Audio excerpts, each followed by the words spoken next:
Mesdames, Messieurs, bonjour. Un nouveau jour se lève sur la cité et nous sommes heureux de vous retrouver dans votre émission Nopiden. Nopiden qui connaît un petit renouvellement de personnel par ici, oui, un nouveau visage, mais pas aussi nouveau que ça, hein, Mesdames, Messieurs. Précieux Akwehonou, bonjour. Alain Sochoumé, bonjour. Amis téléspectateurs, bonjour et bienvenue dans votre réveil matinal. Vous l'avez si bien dit, hein, Monsieur Alain Sochoumé, nous sommes ensemble pour conduire donc cette émission. Avec grand plaisir. Tout à fait. Et notre mission à nous par ici, c'est de vous servir le café matinal. Et le café de ce matin, Alain, il est tout chaud. Ah oui, tout chaud, tout beau et je dirais même, enfin, pas trop sucré parce que pour votre bonne santé, il faut éviter le sucre, dit-on. Alors, mesdames, messieurs, il est vraiment alléchant ce café puisque nous allons découvrir les merveilles du Bénin. Nous irons à la rencontre d'un artiste béninois qui va nous proposer le clip du jour et puis après, mesdames, messieurs, les autres rubriques vont se suivre, n'est-ce pas, précieuse Akwehonou? Tout à fait. Et dans cette émission également, nous allons vous livrer quelques astuces beauté, comment entretenir son visage pour éviter les taches et boutons. On vous donnera quelques conseils pratiques. Et oui, mesdames, messieurs, sans plus tarder, nous nous envolons pour les merveilles du Bénin.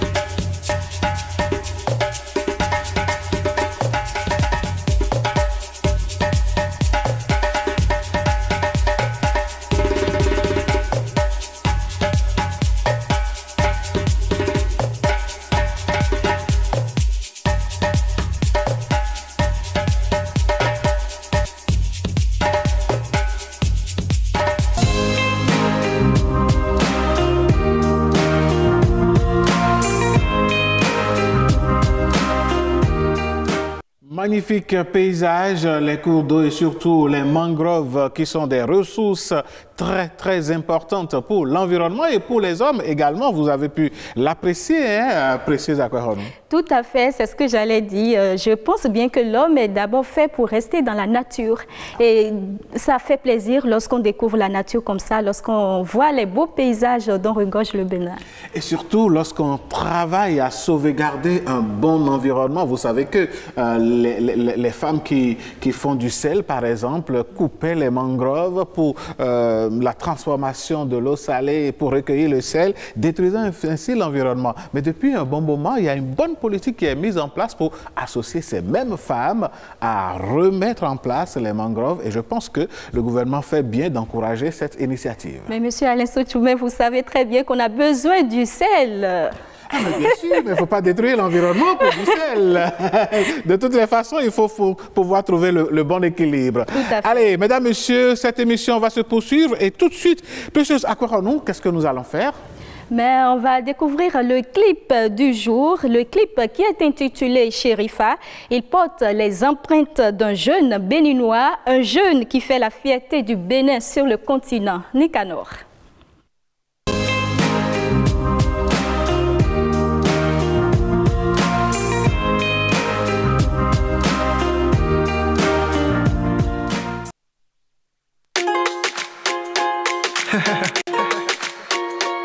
Yaga.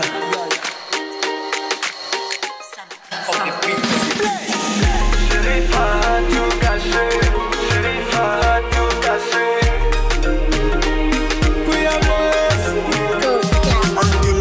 Mini-jupe, Gucci, c'est cigale, elle est flashy. Chérifa tout poupée, la tout poupée. Yeah. Mais l'argent facile, l'aveuglé haut. Manger tous les fruits, c'est ça son péché. Oh. Oh. Tu joues avec le quai des hommes comme au ping-pong. T'as brisé les foyers, mais non mais dis donc. Jolie Chérifa, mais pourquoi tu fais ça? Pense à demain, l'amour ne se vend pas. Le bonheur c'est pas ça. Yeah. Oh. Maman t'a parlé, oh. Chérifa, viens pas te gâcher, yeah. Maman t'a parlé, oh. Sherifa, viens pas tout gâcher, yeah. Sherifa a tout gâché, Sherifa a tout gâché, Sherifa a tout gâché,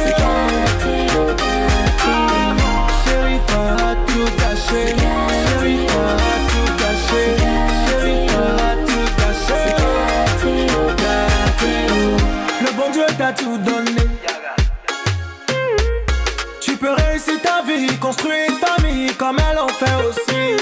Tu préfères la belle vie. Sherifa, j'ai busy.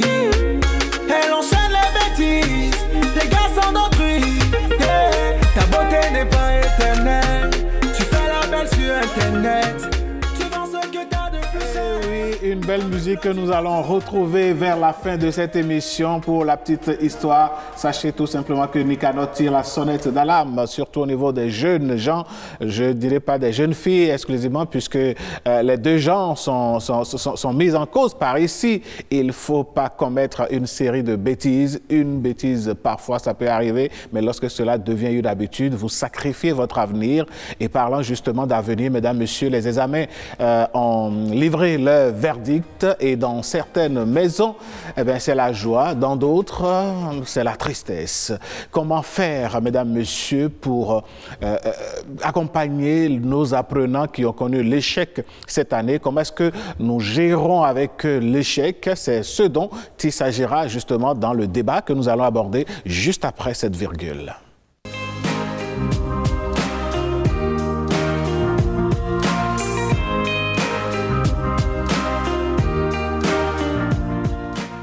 Le plat de résistance de ce matin parlera donc de l'accompagnement que nous pouvons donc offrir aux élèves et aux étudiants, aux apprenants tout simplement qui ont connu un échec cette année. Et pour en parler, Précieuse Akwehonou, nous avons deux invités sur le plateau. Deux invités à ma gauche, M. Toussaint Sagbo Fanou, il est psychopédagogue. Et puis en face de lui, M. Fulgence Awangonou, coach parental. Chers invités, bonjour et bienvenue dans votre émission. Bonjour et merci à vous. Alors, professeur, nous allons commencer par vous. Vous qui avez été enseignant, je rappelle que vous êtes enseignant à la retraite. Comment est-ce que l'enfant, l'apprenant, vit l'échec scolaire? Ben, merci, c'est vraiment d'actualité ce que vous dites. L'échec scolaire pour un apprenant qui n'a pas beaucoup d'expérience, c'est presque un drame. Parfois. Il faut être un apprenant un peu inconscient pour ne pas souffrir de l'échec. Mais en réalité, l'échec n'est que l'ajournement d'un succès qui est reprogrammé pour une autre fois. Il faut d'abord penser à l'échec comme cela pour éviter d'en faire un drame ou bien la fin du monde, la fin en soi. Il revient donc aux parents et à toute la société de faire comprendre à l'apprenant qu'un échec n'est pas un drame. La vie est faite de piles et de faces. Une monnaie n'a que deux faces. Ou bien vous échouez, ou bien vous réussissez. Mais il n'est pas dit qu'une fois qu'on a échoué, cette fois-ci, c'est fini, on ne réussira plus jamais. Non, ce n'est pas vrai. Il faut que chaque apprenant comprenne que l'échec maintenant l'amène à rebondir sur ses pieds pour mieux sauter la prochaine fois afin d'assurer le succès. Et puis, quand on est spiritualiste, on dit souvent que c'est l'heure de Dieu qui est la meilleure. Qui est la meilleure. Voilà, donc peut-être que son heure, celui qui a échoué aujourd'hui, la meilleure heure reste à venir pour lui, pour parler spirituellement. D'accord. L'échec scolaire est une réussite reportée, disent certains. Vous êtes probablement de cet avis. Et vous, je vais vous poser la même question, M. Fulgence Awangonou. Êtes-vous d'accord avec cela? Oui, vous savez, l'enfant qui a échoué aujourd'hui va réussir demain. Et parce qu'il est possible qu'il réussisse demain et qu'il peut et qu'il a toutes les potentialités, l'échec, c'est un succès reporté. C'est un succès reporté, mais ce n'est pas un slogan. Ah oui, il faut passer à l'action. J'allais justement poser la question. Et... Est-ce que ce n'est pas trop réducteur, je dirais même simpliste, de dire c'est un succès reporté, bon, de toutes les façons, bon, on continue. Mais si les échecs s'accumulent, comment est-ce que l'enfant vit ça? Parce qu'il ne faut pas oublier, il y a certainement des candidats qui sont allés au bac déjà 2, 3, 4, 5 fois et qui n'ont pas réussi et qui sont dans le lot et qui ne vivent pas peut-être la même chose que celui qui vient d'échouer pour une première fois. Oui, vous savez, l'enfant qui échoue, c'est qu'il va retourner dans la même classe. S'il échoue 2 ou 3 fois, c'est que 3 fois encore, il va retourner dans la même classe, il va revoir les mêmes professeurs, il va se faire attraper par ses plus petits. Donc pour lui, c'est un scandale, ça pose un véritable problème. Mais ce qui pose encore de problème, c'est la perception que son entourage a plus de l'échec. Parce que nous parlons quand même des enfants, des gens qu'on peut encore motiver, des gens à qui on peut donner la capacité de rêver, d'avoir l'espoir. Mais lorsque l'entourage s'y met et lui démontre que l'échec est une fin en soi, là, bonjour, les dégâts. C'est pour cela que certes, l'enfant peut échouer, mais il est important pour les parents surtout d'être de véritables motivateurs pour leurs enfants. De par leur expérience, il ne faut pas que les parents ajoutent déjà à ce que l'enfant vit et qu'ils démontrent à leur enfant que c'est possible si seulement si il arrivait à mettre ses pas dans les pas du succès. Donc c'est possible et réalisable. Ok. Alors pour poser tous ces Fanou Sagbo, moi j'ai envie de vous poser cette question. Il y a des parents qui, face à l'échec des enfants, les traitent de tous les noms d'oiseaux. Toi, tu viens de me paître toute une année, moi je me réveille tôt le matin, je fais à manger, je t'accompagne à l'école. On charge l'enfant. Alors que nous parlons d'accompagnement, est-ce que ce type de condamnation n'est pas préjudiciable à l'enfant qui a échoué? Vous faites très bien de mettre le doigt sur cette plaie-là. J'appelle ça plaie parce que beaucoup de parents continuent de le faire malgré tous les conseils que nous donnons. Lorsque vous dites à un enfant, regardez-moi cet imbécile-là, tu as passé toute une année scolaire et puis moi j'ai dépensé. Tu penses que l'argent, je le cueille quelque part? Mais quel est votre devoir de parent? Vous avez le devoir en tant que parent d'aider cet enfant à réussir son cursus scolaire. Et parmi les aides que vous lui apportez pour réussir, il y a l'accompagnement psychologique, il y a l'apport. Vous savez, ça rappelle quand même quelqu'un qui pleurait après un accident. Il a eu un accident, il a eu un tonneau, le véhicule est cabossé complètement. Un vieux arrive là et dit, mon cher ami, ça va? Il dit oui, mais il pleurait. Et le vieux lui a dit, mais qu'est-ce qui t'arrive? Mais tu n'as rien perdu. Il dit, regardez l'état du véhicule. Et le vieux lui a dit, mais écoute, qui l'a acheté, c'est toi. Tant que tu vis, tu l'achèteras. Alors, il faut que le parent puisse donner à l'enfant de comprendre que l'échec qu'il vient d'avoir n'est pas un crime. Mais attention, tu dois faire, il y a quelque part où tu as flanqué un peu, il faudrait que tu te remettes en selle pour rattraper, mais n'en fais pas un drame. Allez, passons à autre chose, parce que l'enfant est confronté à 2 situations. Il a échoué, le regard des autres. Qu'est-ce qu'on va dire de lui alors que dans la même classe, d'autres ont réussi? Et le second problème, c'est que ses parents risquent de le sermonner. Alors, quand il est pris entre ces 2 peurs, il faut bien que les parents jouent le rôle de conciliateur, de motivateur, d'atténuateur de son mal pour que l'enfant se ressaisisse. Sinon, s'il tombe dans le creux de toutes ces accusations, de toutes, je ne sais pas, ces calomnies, il risque de ne pas se relever très tôt. Et là, comme vous l'avez dit tout à l'heure, 1 fois, 2 fois, 3 fois, en fin de compte, il sera totalement démotivé. Donc voilà, mais il faudra aussi remarquer que lorsque nous disons que l'échec est un succès reporté, nous ne sommes pas en train de dire aux élèves, aux candidats, bon, échouer, c'est pas grave. Chaque fois que vous allez échouer, ça veut dire que le succès est reporté. Non, non, mais c'est parce qu'on leur a dit, faites un effort. Il faut tout faire pour décrocher ce BPC ou bien ce bac. Allez-y, fonce. Et puis, ce n'est pas si difficile que ça. Maintenant qu'il a suivi tous ces conseils et que par malheur, ou bien par mésaventure, pas par malheur, par mésaventure, l'échec est arrivé, il faut que le même parent qui s'investissait, qui lui dit, vas-y, fonce, décroche-nous ça, ce même parent mette du bémol pour lui dire, allez, mon fiston, c'est pas grave. C'est pas encore grave. Tu vas reprendre l'année prochaine. Sois courageux. Voilà. D'accord. À Ouangonu, il y a des parents qui refusent même de donner le petit déjeuner à leurs enfants parce qu'ils ont échoué à l'examen. Pour vous, comment faire? Comment le parent doit réagir face à l'échec de son enfant? Merci à vous. Vous savez, lorsqu'un enfant échoue, c'est un message pour l'enfant et pour toute la famille. Parce que quand l'enfant réussit, mais c'est tout le monde qui est en joie. Mais pourquoi lorsqu'il y a échec, la responsabilité devient celle d'une seule personne? Attention, c'est quand même dans une certaine mesure une responsabilité partagée. Même l'enseignant aussi, dans une certaine mesure, doit se dire, peut-être qu'il y a quelque chose que j'aurais pu faire et l'enfant va réussir. Donc, c'est une responsabilité partagée. Et ce que nous devons faire, nous avons dit tout à l'heure, l'échec est un succès reporté, mais ce n'est pas un slogan. Pour que le futur soit dans l'action de positivité, de succès, c'est notre action dans le présent qui le détermine. J'ai l'habitude de définir avec les enfants, au cours de coaching, que le futur, c'est notre action dans le présent. L'enfant qui a échoué, qu'est-ce qu'il fait maintenant pour réussir? C'est la question la plus importante. C'est extrêmement important. Qu'est-ce qu'il fait maintenant pour réussir? Il faut d'abord qu'il fasse le bilan. Vous savez, bientôt, il y aura les relevés. Et il prend le relevé qu'il doit faire le bilan. Parce que vous savez, dire que je vais réussir, c'est un objectif. Mais on ne peut pas fixer un objectif si on ne fait pas un bilan de ce qui s'est passé. Donc, il faut faire le bilan. Moi, j'ai l'habitude de demander aux enfants qui jouent, quand je discute, donnez-moi 4 ou 5 choses qui ont créé votre échec. Peut-être je n'ai pas suffisamment fait l'exercice. Donc, que l'enfant énumère 5 choses. Ça peut être même l'école, la maison, 5 choses. Et quand il énumère 5 choses, nous allons transformer ça aussi en objectif. Et voir ce qu'il faut faire pour que ces choses ne nous arrivent plus et que l'enfant réussisse. Donc, fais le bilan. Et ce bilan... Je ne vous arrête pas, mais quand vous leur posez cette question, quelles sont les raisons qui reviennent le plus souvent? Les enfants vont vous dire souvent que je n'ai pas peut-être suffisamment appris mes leçons. Souvent, ils le disent, je n'ai pas suffisamment fait d'exercice.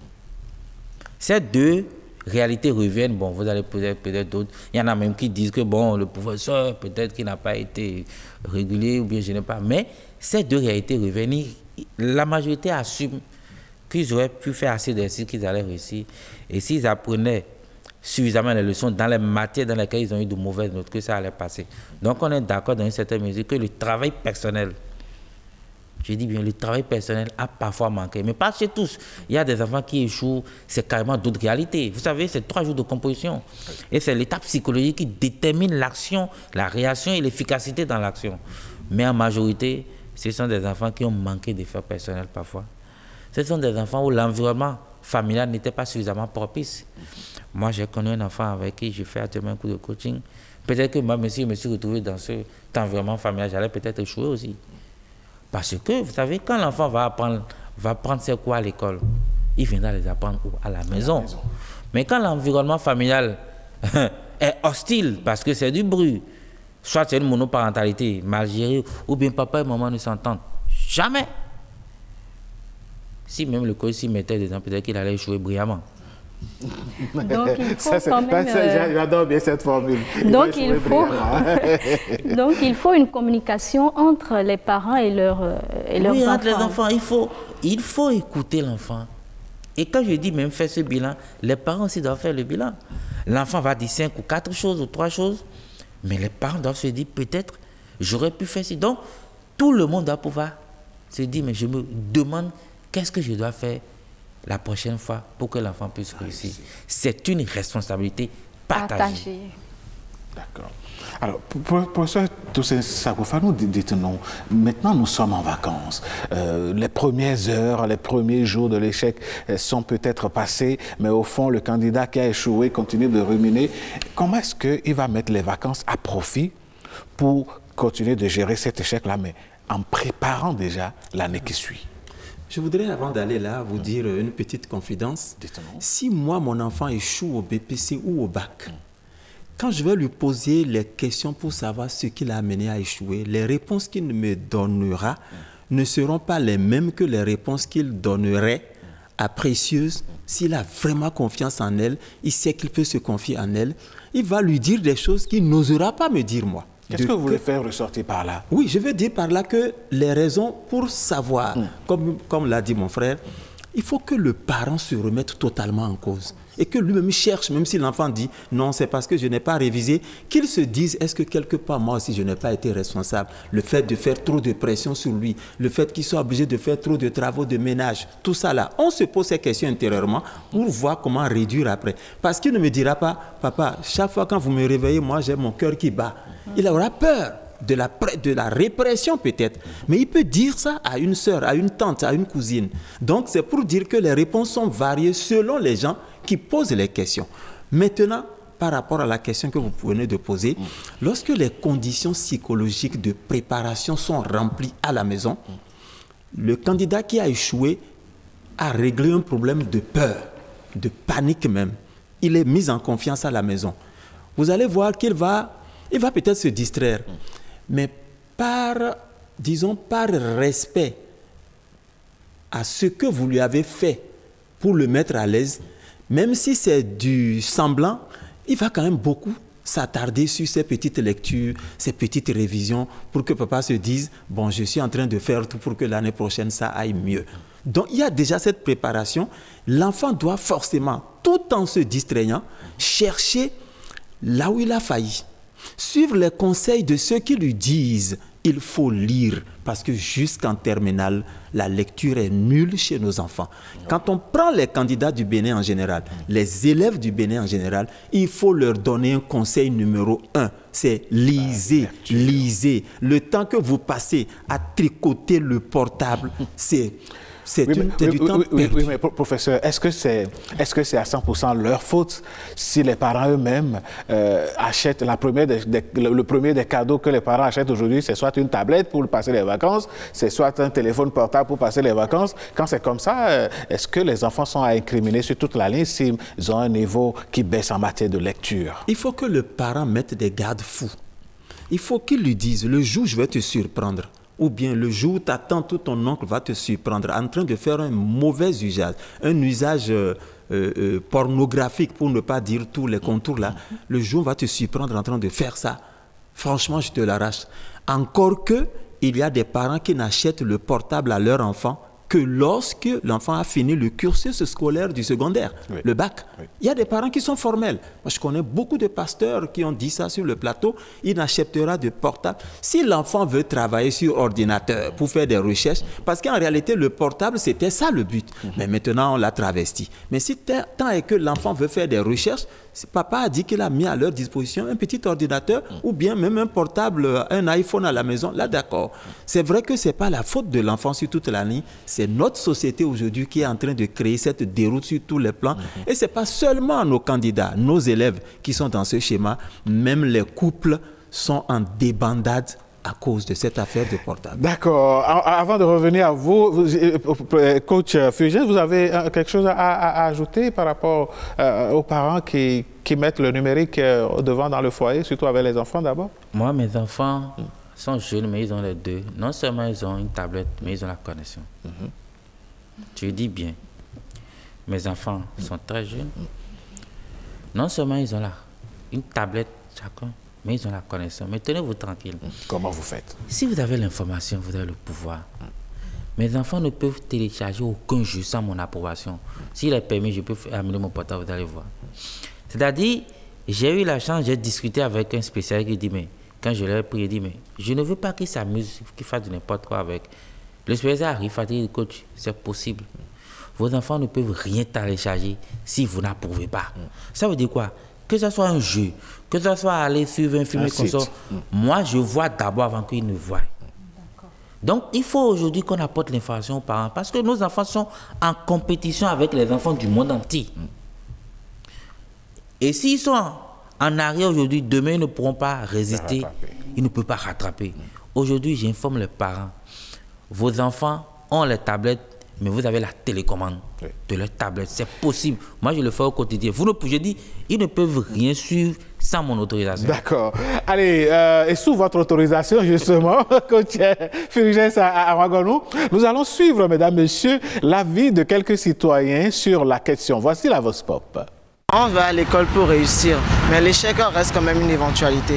Et je crois que déjà, dès qu'on commence à aller à l'école, il faut se préparer à ça. Par rapport à l'essai scolaire, je ne pense pas que cela puisse conduire au suicide parce qu'on ne sait pas ce que l'avenir nous réserve.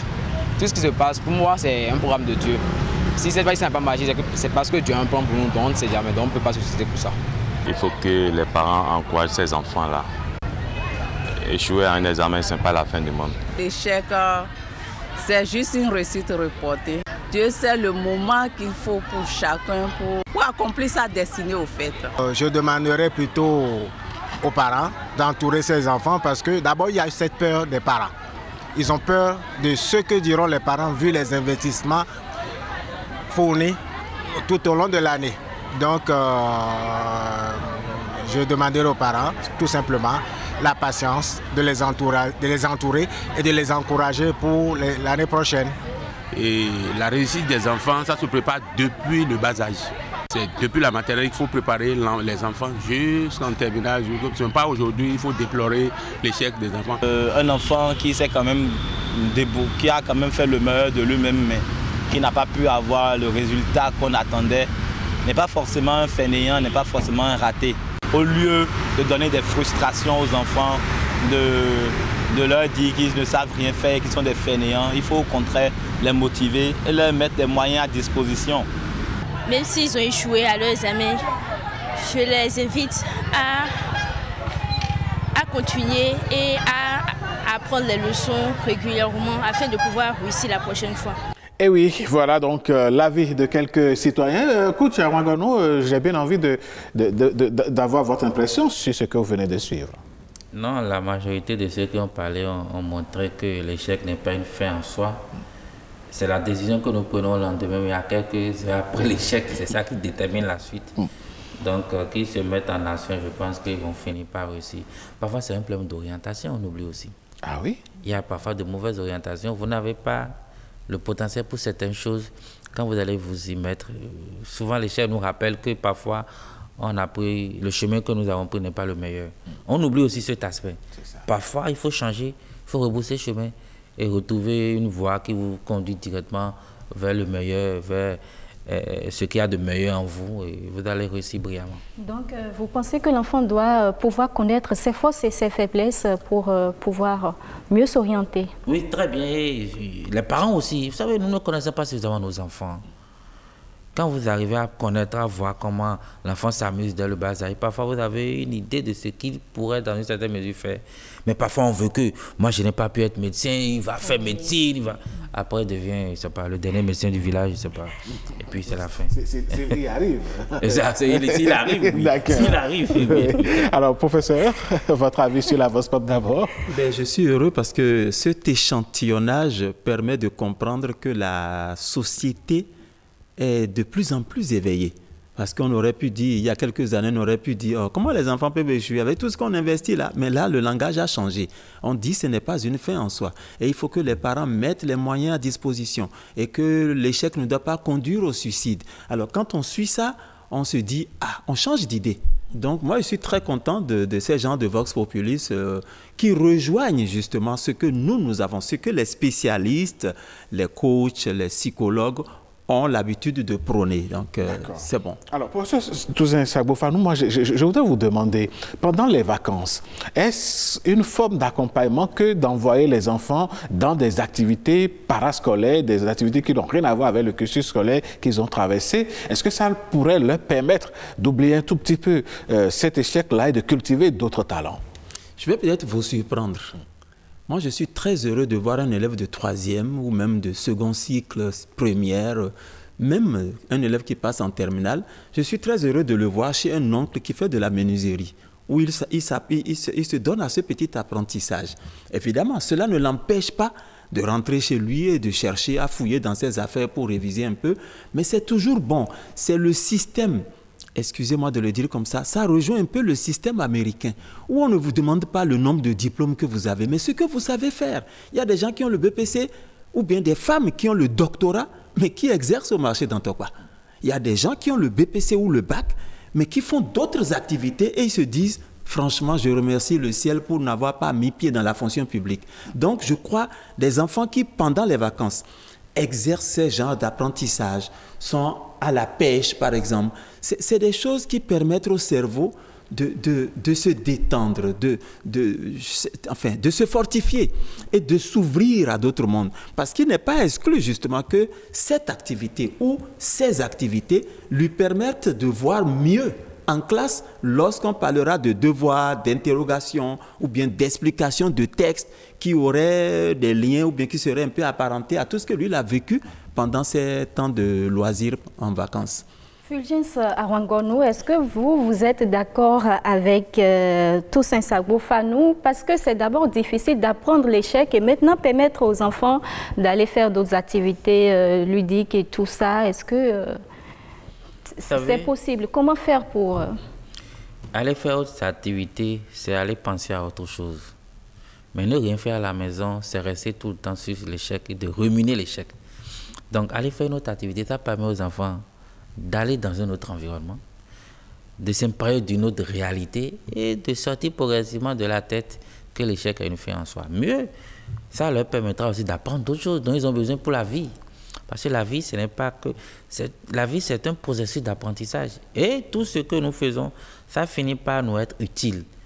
Donc, que ce soit la menuiserie, la couture, la coiffure, autre chose, ou d'autres activités, l'enfant a besoin de sortir, de faire autre chose. Il ne faut pas leur dire, parce que tu as échoué, tu n'iras pas en vacances, parce que tu ne sors pas. Non, ça ne résout aucun problème. Ah oui? L'enfant a besoin. Je rappelle d'habitude, aux téléspectateurs que le coach Fulgence Arwangono n'est pas trop loin. Hein, il aime les langues nationales.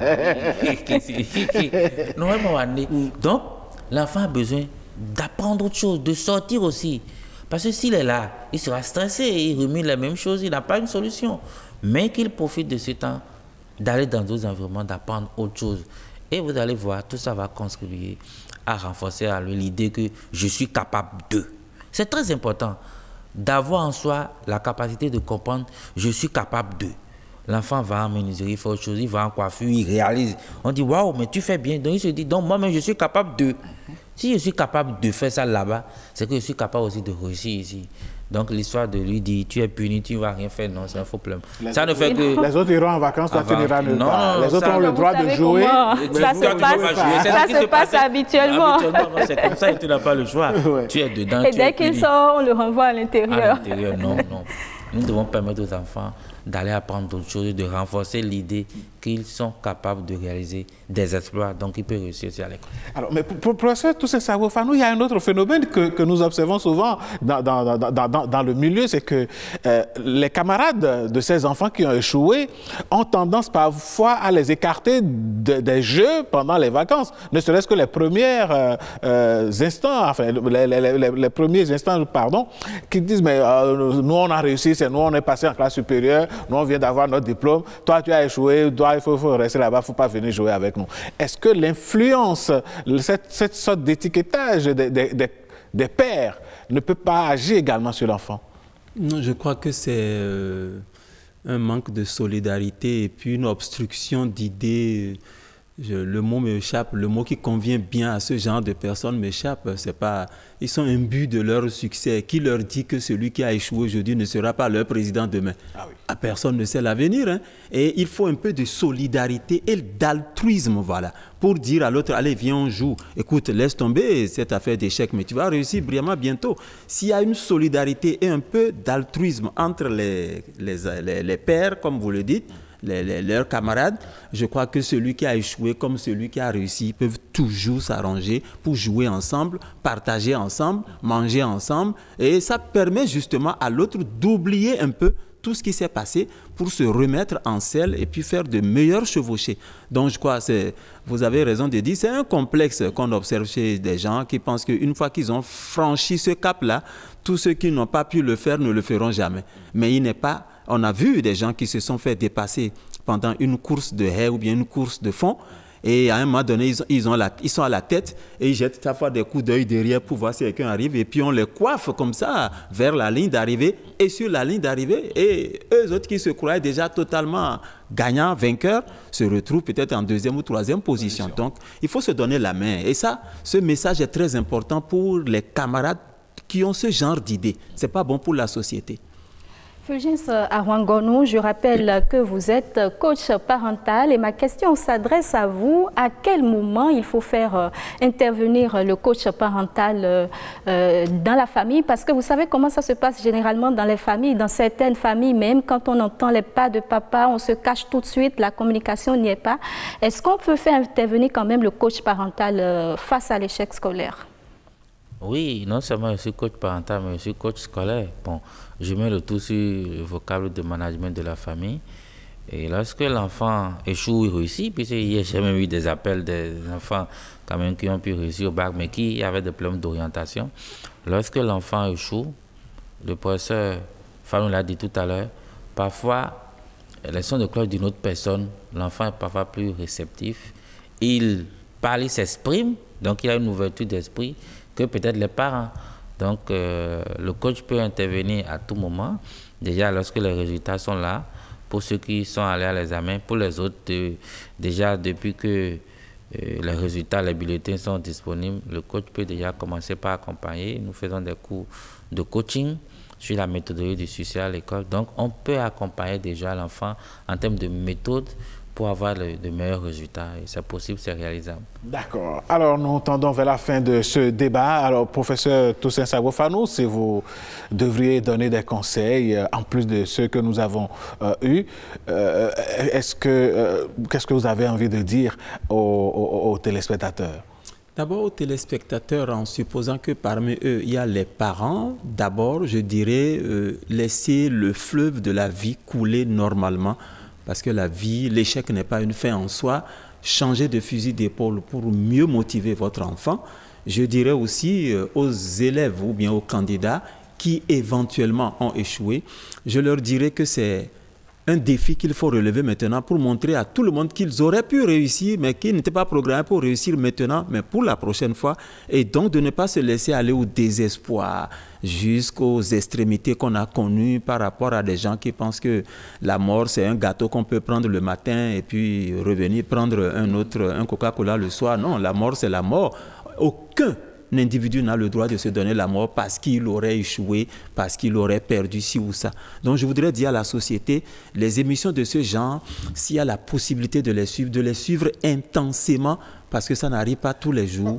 Parlant justement d'émissions, vous invitez les parents à suivre les émissions, mais cela me rappelle quelque chose, une petite discussion que j'ai eue avec des gens qui me disent, mais non, il faut que la rentrée commence très très vite parce que les enfants, ils sont à la maison, ils allument la télé 24 heures sur 24, moi je vais payer la facture de l'électricité. Non, il faut que le gouvernement fasse en sorte que les enfants retournent rapidement en classe. Ils veulent se débarrasser des enfants. Qu'est-ce que vous avez envie de leur dire? Quelle est votre perception sur cette affaire-là? Pendant l'année scolaire, je suis un peu exigeant par rapport à la gestion de la télévision. Mais pendant les vacances, lorsqu'on a passé toute l'année scolaire à dire va lire tes cahiers, va lire tes leçons, va rédiger et va faire ceci, et qu'on ne les laisse pas tout le temps à la télé, pendant les vacances, il faut quand même les laisser se distraire. La facture d'électricité pour ça, là, on peut gérer. Il y a des gens chez qui on voit la télé toute la journée, la nuit aussi, mais ils ne payent pas des sommes, des millions. Tout est une question de gestion de ce que vous faites et puis de vos installations aussi.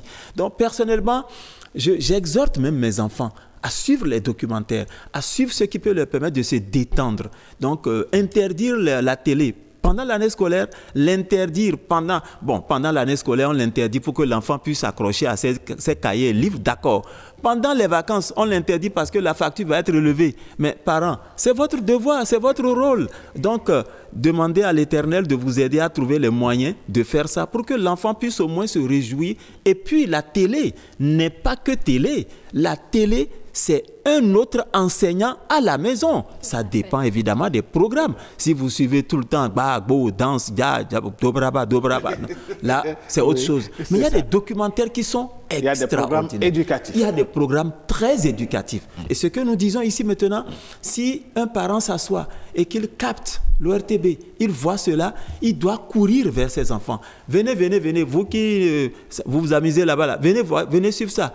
Les enfants, quand ils vont suivre ça, c'est comme s'il y a des enseignants qui sont venus leur dire comment ils vont gérer leurs vacances et même leur vie. Donc, ça ne doit pas s'interdire, la télé. D'accord. Fulgence Arwangonou, votre mot de la fin? Pour finir, je voudrais dire 3 choses. La toute première, je ne sais pas trop chanter, mais je voudrais dire... Ah oui, c'est chant mythique du groupe Afafa. Je voudrais vraiment vous dire, parce que vous allez réussir, c'est possible et c'est réalisable. Et pour que cela devienne une réalité, je voudrais demander aux parents d'être les motivateurs des enfants. Vous avez peut-être échoué à un examen ou dans une classe, racontez ça à vos enfants et montrez-leur que malgré ça, vous êtes ce que vous êtes aujourd'hui. Mais non, vous voulez que les parents vendent un secret. Il paraît qu'en Afrique, les parents ont toujours été premiers. Non, ils ont toujours réussi sur toute la ligne. Même le coach a échoué, il est arrivé. Il y a un enfant. Je ne vous arrête pas, il y a un enfant qui s'est dit, mais si tous les parents disent qu'ils ont travaillé, ils étaient tous les premiers, qui étaient les derniers? Non seulement le coach a échoué, lui c'est arrivé d'être premier. Oui. Donc les deux sont possibles et réalisables. Donc, il faut motiver que les parents, parce que vous savez, les enfants se disent souvent quand on échoue, est-ce qu'on peut y arriver? Il faut leur montrer que c'est possible, que ce soit vous, d'autres personnes. Et la troisième chose, vous avez échoué, vous devez faire ceci. Pour la nouvelle rentrée, vous devez apprendre à vous fixer des objectifs, à mieux vous organiser et à passer à l'action en n'oubliant pas le sens de l'effort, de sacrifice et la discipline. D'accord. Moi, j'aimerais bien vous laisser partir, mais j'aimerais avoir votre avis sur cette question de... Il faut raccourcir la rentrée pour que les enfants puissent rapidement dégager le plancher pour que la télé et les dépenses à la maison soient moindres. Vous savez, allumer la télé, tout ça aussi, c'est un investissement. C'est ce que nous, les parents, nous oublions. La télé lui permet aux enfants d'apprendre. Mais vous savez pourquoi cela arrive? Là, je regarde vraiment les décideurs, nos responsables, le président de la République, pour lui dire, le coach fait partie de ceux qui pensent que désormais, quand nos enfants prennent les vacances, il faut que les parents aussi aillent en congé. Et si vous voulez prendre votre congé en dehors du mois de juin, de mai, qu'on ne vous donne que 2 semaines. Donc tous les parents ont au moins encore 2 semaines. Mais le pays doit tourner comment? C'est pour vous dire quoi? Tout le monde n'ira pas en congé simultanément. On le fera étape par étape, quand d'autres sont en congé entre mai et juin, d'autres le seront entre juin et juillet, et d'autres entre juillet et août. Je vous assure, l'enfant, c'est notre plus grande richesse. C'est le capital le plus important que le Bénin a. Donc, prendre le temps pour les vacances des enfants, ce n'est pas perdre du temps. D'accord. OK. Chers invités, merci d'être venus chez nous. Merci de prendre part ici. Alain Sochoumé, cette émission se poursuit. Et oui, l'émission va se poursuivre et le temps pour nous donc de remercier les parents qui nous ont suivis jusque-là. Nous n'avons pas de leçons à vous donner. Nous vous rappelons juste des choses que vous connaissez déjà. C'est les vacances, que votre enfant ait réussi ou qu'il ait échoué. Dans l'un ou l'autre des cas, il reste et demeure votre enfant et reste l'enfant de la République. Faisons en sorte de les motiver, de faire en sorte pour qu'ils aillent encore de l'avant. Nous allons aller de l'avant. C'est juste une petite pause que nous allons marquer et vous revenir. L'ORTB se rapproche encore plus de vous. La nouvelle application mobile de l'ORTB avec plus de dynamique, plus de design, plus de couleurs, plus de facilité. Vos chaînes de radio, votre télévision nationale et BB24 en direct. C'est sur Play Store. ORTB Mobile. Toujours plus proche de vous. Eh oui, mesdames, messieurs, retour sur ce plateau pour continuer votre émission. Et tout de suite, mesdames, messieurs, ce matin, nous allons vous proposer des astuces. Vous l'avez su depuis quelques 2-3 semaines déjà. Cette émission connaît quelques petites réformes et nous aurons des, je le rappelle, des rubriques alternatives. Et ce matin, Précieuse Akwekonou se fait donc le plaisir de nous filer quelques astuces. Ça va être juste après ce jingle.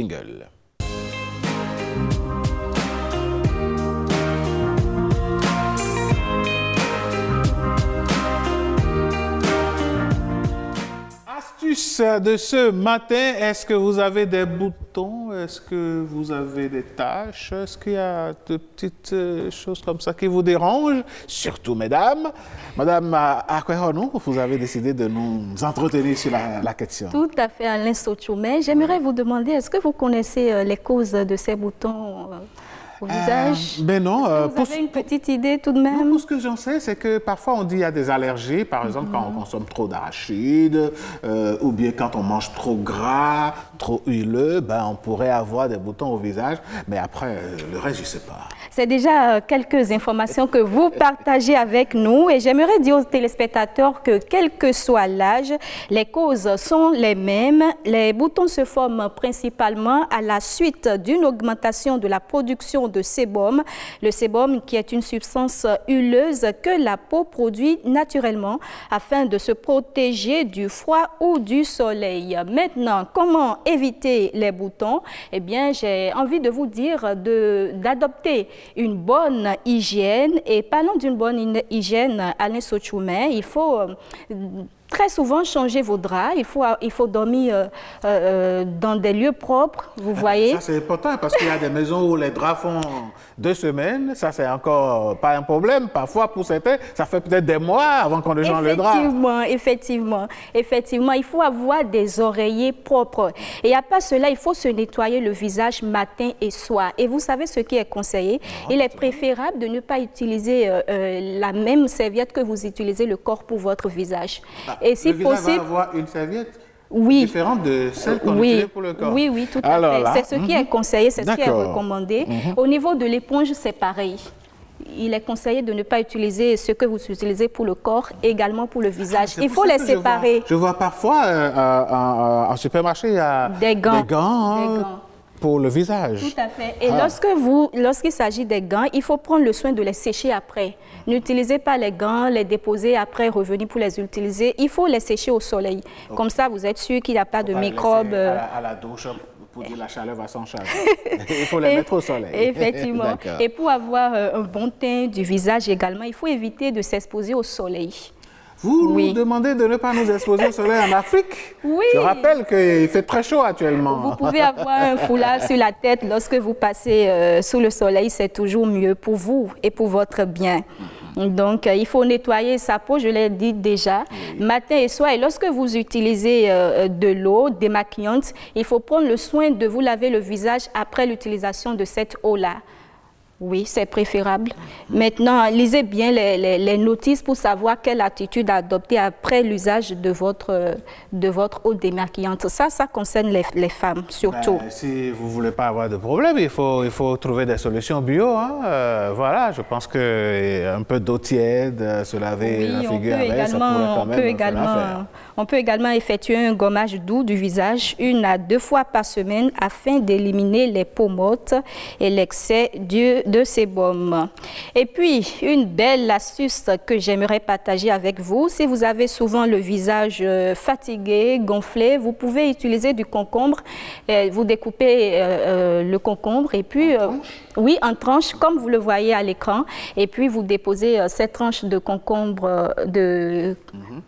oui. Au niveau des yeux, sur le visage, comme ça, ou sur les yeux. Ou sur les yeux, ça évite les gonflements qu'on observe souvent sur le visage de quelques personnes. Vous savez quand? Vous savez quand est-ce que j'aime bien les concombres? Quand c'est découpé dans la salade. Ah ouais. Mais parfois, on le mange aussi souvent cru. Cru. Et puis, j'oubliais, ça, il ne faut pas que je l'oublie, manger souvent des fruits et légumes. Les fruits et légumes, ça peut être la mangue, ça peut être l'orange. Prenez du fruit. Tous les fruits de saison.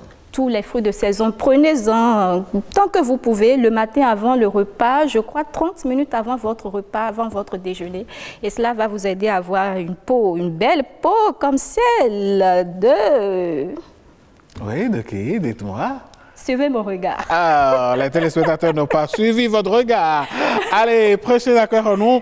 Merci infiniment à vous. Eh bien, ça va être tout pour les astuces de ce matin. Oui, je crois que j'en ai donné suffisamment. Ah oui, je crois que déjà avec ce que vous avez donné, si les téléspectateurs et téléspectatrices font l'expérience, pourront nous dire le retour sur nos différents canaux. Nous avons nos pages de réseaux sociaux qui existent. Vous pourrez donc donner vos avis sur les recettes de précieuses. Allez, ce que nous allons faire tout de suite, mesdames, messieurs, c'est d'enclencher la dernière marche de votre émission pour retrouver l'homme qui se fait appeler le fils du pays, l'enfant du pays plus précisément, Nicanor, avec le titre Sherifa. Ta beauté n'est pas éternelle, tu fais la belle sur Internet, tu vends ce que t'as de plus cher. Comme une fleur, tu vas te faner. Yeah. Maman t'a parlé, oh. Sherifa, viens pas tout gâcher. Yeah. Oh. Maman Maman t'a parlé, oh. Chérifa, viens pas tout gâcher, viens pas tout gâcher. Chérifa a tout gâché, Chérifa a tout gâché, Chérifa a tout gâché. Chérifa a tout gâché, Chérifa a tout gâché, Chérifa a tout gâché. Je t'ai parlé, oh, je t'ai parlé, oh, tu m'as pas écouté, oh. Chérifa, je t'ai parlé, oh, tu as tout gâché, oh, tu as fait pleurer maman, oh, yeah. Sohaimo, Sulpice Baguidi. Mesdames et messieurs, c'est la fin de ce numéro de votre émission No Pinden. Tout le plaisir a été pour nous d'avoir partagé ces moments de télévision avec vous. Précieuse Akwakonou, je suis très heureux d'avoir effectué cette émission avec vous. Désormais, on est ensemble pour un bon moment. Oui, et c'est un plaisir partagé. Merci. On fait un clin d'œil à votre femme d'avant comme... Comme le disait la Comme le disait, ben oui, non, tout à fait. Elle blaguait. Et quand on parle de la femme d'avant, c'est bien heureuse, vous savez très bien. On lui souhaite un excellent congé. Elle revient très en forme bientôt. Tout à fait. Eh ben, de toute façon, c'est un plaisir pour moi de me faire accompagner par des collègues et vous ne déméritez pas du tout. Vous êtes forte. On est comme ça. Allez. Et vous aussi, téléspectateurs, vous êtes comme ça. Bonne journée à chacun et à tous. Au revoir. Ciao, ciao. Maman t'a parlé, oh. Chérifa, viens pas tout gâcher, hey, hey, oh. Maman t'a parlé, oh. Chérifa, viens pas tout gâcher, viens pas tout gâcher. Chérifa a tout gâché.